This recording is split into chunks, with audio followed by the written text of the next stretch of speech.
It's time for the 1430 Connection on 1430 WNAV and 99.9 FM, spotlighting news, newsmakers, and important community issues. Now, with this week's edition of the 1430 Connection, here is WNAV news anchor Donna Coal.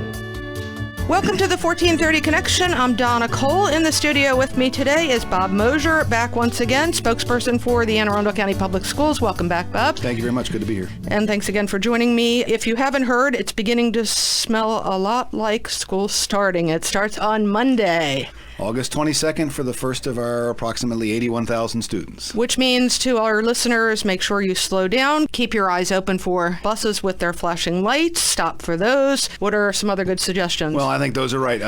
Most parents have already gotten their school supplies, and they've invaded Walmart and Target and every other place known to mankind, and we're seeing a lot of excitement. Twitter and social media is really teeming with excitement, and we're ready to go. And parents are out celebrating right now because it's...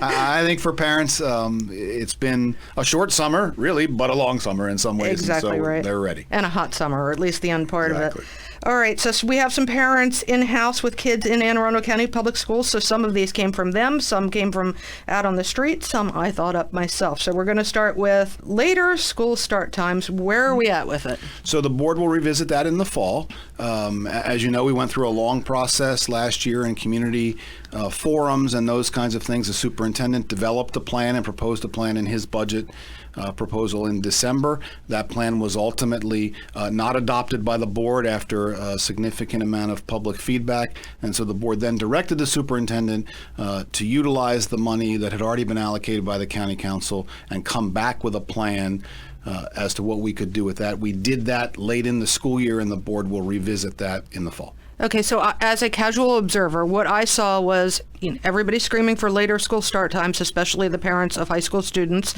They got later school start times with this, but what happened was middle school and elementary school then had to start either later or much earlier, much later, because of buses, yes? Right, and that was not a surprise to anyone, certainly should not have been a surprise to anyone. We have said from the very beginning that the discussion is not just about high school start times on the early morning end, but about all start and dismissal times. And the way our bus system works, and the fact that a bus would pick up and drop off high school students potentially, and then middle school students, and then elementary school students, you can't change one without changing the other unless you add a significant number of buses. You're looking at about $62,000 or so per bus, with a bus and a driver and those kinds of things. And so that cost gets really expensive the more buses you add. So I asked before the interview started if our taxes go up to accommodate this need for more buses, and you said... I said this is a tax-averse county, and that's probably not likely to happen. So we're looking with the additional funding we have to do what we can. It's not going to be some drastic hour and a half shift. It's just not. It can't be the way our buses are set up. And we've been clear about that from the beginning. All right, very good. Does Anne Arundel County schools have a minimum GPA to play sports? 2.0 for extracurricular activities, not just sports. We've had no discussion about changing that. Big class sizes. What is there a number of standardized class size in the county, or just does it vary by? We have target class size ratios at every level. Mm-hmm. The only ones that are mandated are in the very early grades. But we have target, and we try not to go over those.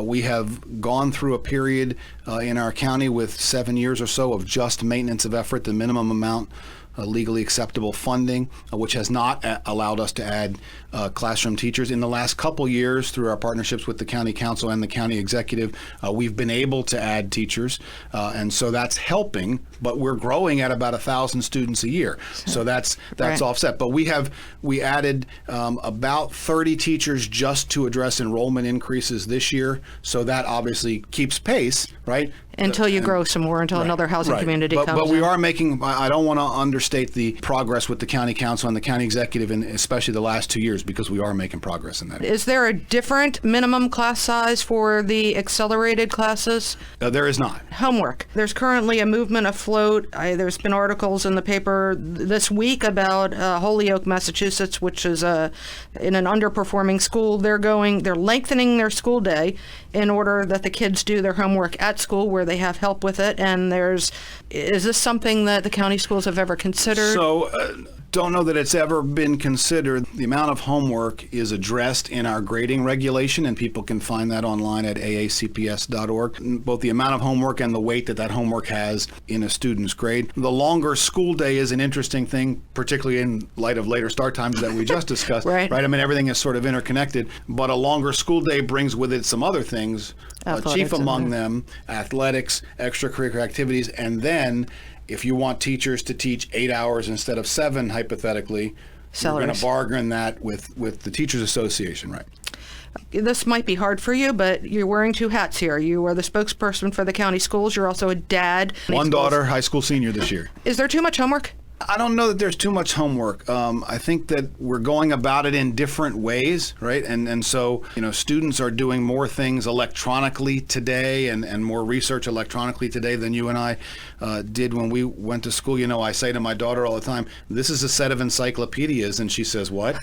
Right? And so it's just a different approach. And the other thing is that people's lives are far busier now than they were for sure. 10, 20, 30 years ago. And so kids are involved in a myriad of different things. And so the time is constrained and the stress greater, level goes up. with more work. But certainly I think our teachers and our principals are cognizant of the homework load, so to speak. And I think I have seen it as a dad, there is an effort to not load up on one night, right? So in high schools where you have an A-B schedule, everybody gives major homework on the same night. I'm not seeing that happening in my case. Okay. Standardized test. Why all of a sudden are standardized tests being questioned the way they are? We've always had standardized tests. Are we just now realizing that they might not be a good indicator of the students' ability levels? Or? I think that part of it is, if you go back to the days of adequate yearly progress and MSA and HSA, the issue of that testing was fine, and then when that goes away and PARC comes in, and PARC is now suddenly far longer and in far more sessions. PARC is one of the standardized tests. Right. The Partnership for Assessment of Readiness for College and Careers. Okay. That's the measure that we use now. So that's been changed this year. So the PARC test that students in 3rd through 12th grade will take this year is shorter than last year. But more importantly, Governor Hogan put together a commission to study this standardized testing issue. One of our board members, our board vice president, Julie Hummer, was on that commission, just recently released its report. And so school systems are looking through that now. The Maryland State Department of Education is looking through it, and obviously the state legislature. So down the road, we might be looking at a standardized test-free educational system here in the county, but who knows? Right. All right, we're going to take a short break. When we come back, many more questions for Bob Mosier. I'm Donna Coal. This is the 1430 Connection. We will be right back.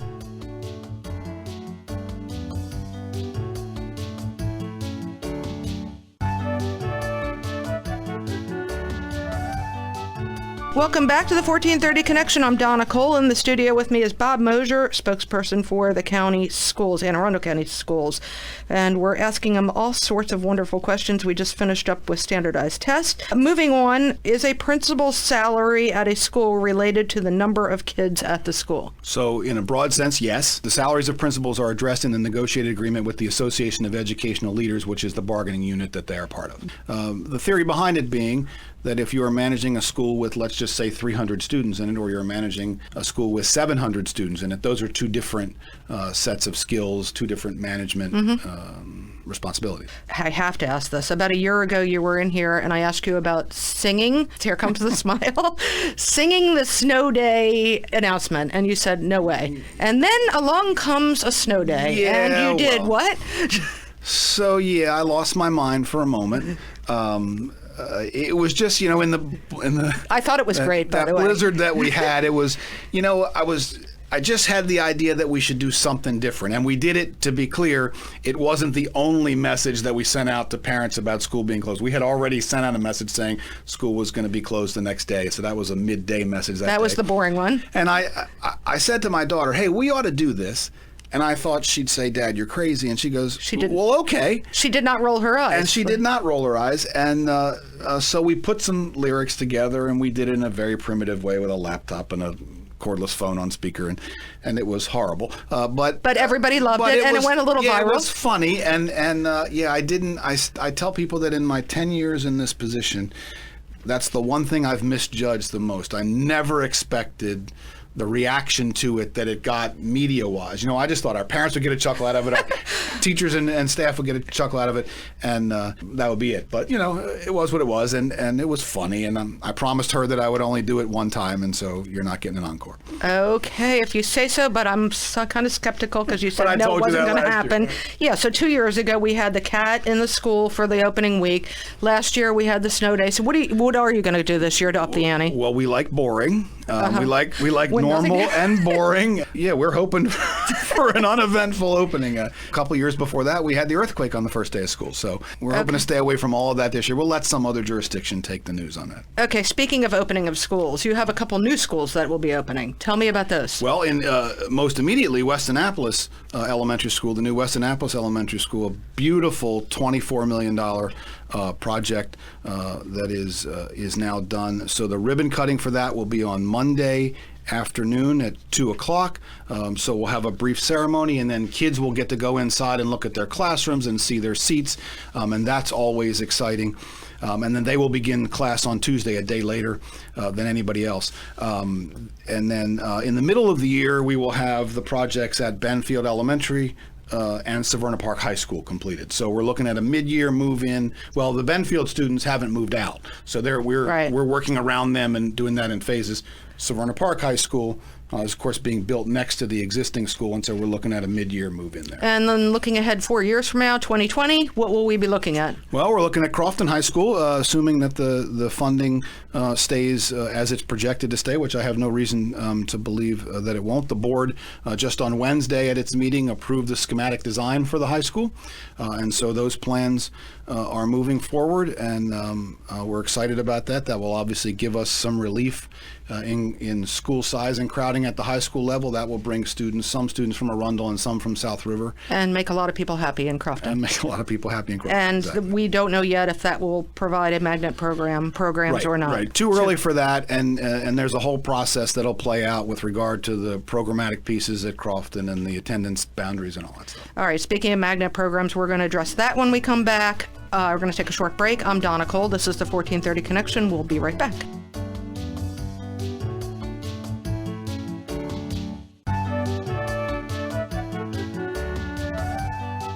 Welcome back to the 1430 Connection. I'm Donna Coal. In the studio with me is Bob Mosier, spokesperson for the Anne Arundel County Public Schools. He is not going to be singing any snow day announcements this year, or that's what he said. He also said that last year, and he did. So moving on, let's talk about magnet programs. And this comes from one of our parents here at WNAV. It's a lottery-based system right now. There is not a performance-based system, which means the kids that are performing really well aren't getting any special consideration to get into their chosen magnet program. They have to go in just like everybody else. Has there ever been any consideration for a performance-based system? So that's not quite accurate. There is a performance criteria to the application. Okay. All right. But once, and then interview process. Once you have cleared that, though, then everyone is in a random lottery. Okay. So it's a little bit of both. Your parent's not wrong. It's just a little bit of both. It's me. I'm sorry. So that was totally me doing that. Okay. It's perfectly fine. But because that discussion happens every year. Okay. And so the direct answer to your question is we've talked about it. The issue is what you do with the student who has not really decided what career path he or she wants to follow, right? At going into sixth grade, let's just say. So if you had a STEM student and as a fifth grader, you want to do STEM. That's all you want to do. And so you're apt to apply for the STEM middle school program. Right. Okay, so you have that. I don't really know what I want to do. And I decide in 8th grade that I'm interested in STEM. So as the two of us were in the same grade move into 9th grade, am I blocked out of the STEM high school experience because I didn't do it in middle school? Gotcha. And so that's sort of what we try to address there in that approach. It's a conversation that we've had for several years. It's a conversation that we'll keep happening. All right, very good. New hires this year. Tell me about those. So as of Monday, a week before school begins, 538 new teachers, Nice. which is a few more than last year. Interesting part about them, 124 of them are Anne Arundel County Public Schools graduates. Locals. So Love to welcome hear home. that. Yeah, exactly And so right. we're thrilled. We're thrilled with that we have folks coming back to teach in the school system that educated them. And shortages? We have about, as we speak today, about 30 classroom positions vacant. Our folks in human resources are furiously working to fill those. We have 1,800 substitutes. So no ready to student will go. be walking into a No class stu- without a teacher. No student will be walking into a class without a teacher. Very good. Parent Connect XP. That sounds like a software program. So that's the program in which parents can go on and look at their students' assignments and grades and attendance and get email alerts if they are late to school or miss a class or whatever. Has that not been available until now? I didn't. No, it has for the last several years. Okay. We just, in the last year, pushed it out at the elementary level, but at the middle and high school level, it's been there. A very useful tool. I've used it myself. And it allows you to look at your students' grades in real time as teachers post assignments and grades, and it is very valuable. I would encourage every parent to do it. It's free. You can get an account at your child's school. Do you get notified right away if a student is tardy or absent? You do. There's an email that goes out every day, and so if you're whether they record a tardy or an absence, and so that's different from the Connect Ed piece, which is the telephone call. Okay. All right. So those are two different systems. Security reminder for visitors to schools. Let's give everybody heads up with that. If you're going into a county school, what do they need to know? So any visitor to any school needs a government-issued ID that we can run through a system that we call Raptor, which checks it against the sex offender database registry nationwide. That's actually amazing. I love that. It's a very, very valuable tool, and we have prevented some registered sex offenders from entering our buildings. I mean, there are laws that address that. There are laws that address, well, if you're not a parent, if you just show up at a school, right, you're not getting in. There are laws that address parents who are registered sex offenders and what access you can and can't have. But we feel really good about where we are with regard to security, particularly in that regard. We're doing everything we can to keep our school buildings safe for not just students but our staff. And I would point out that the government issued ID thing applies at our school board headquarters on Riva Road as well. So it's all of our buildings. That's wonderful. Notices and social media, you emailing people, you're on social media on Twitter, Facebook, Instagram? Twitter, Facebook, Instagram, we are on. Not art. so much as a communication piece, right, but as a showcase of student artwork, because Instagram is so picture-based. But the social media stuff on Twitter and on our school system Facebook page, every school has a Twitter page.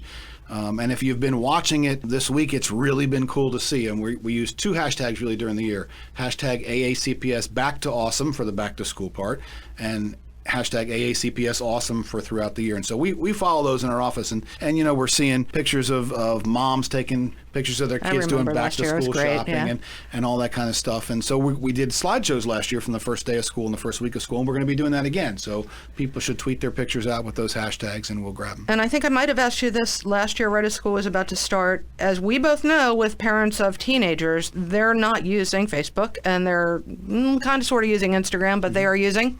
They're using Twitter and they're using Snapchat. Right. So are we on Snapchat yet? We are not on Snapchat. Has your daughter yelled at you about this yet? No. Okay. Because my daughter really, at times, would have as little communication with me as possible. And I say that lovingly because she's a great kid. But we're not on Snapchat yet. We've had those discussions. It's an interesting discussion. It brings with it a whole bunch of different perils. And so you have to weigh the pluses and the minuses with that. And so we'll see where that goes. We have a social media committee that goes through that stuff every year. And then we have social media for instruction, too. And so we're using more and more social media in classes. And that's been really good. Super. Have I missed anything that you want to make people aware of? No, we're really excited. We think we've got an awesome school year on tap, and we're ready to get going. Well, there you have it. Bob Mosier with Anne Arundel County Public Schools. Thank you for joining me, Bob. Glad to be here. This is the 1430 Connection. I'm Donna Coal. See you next week.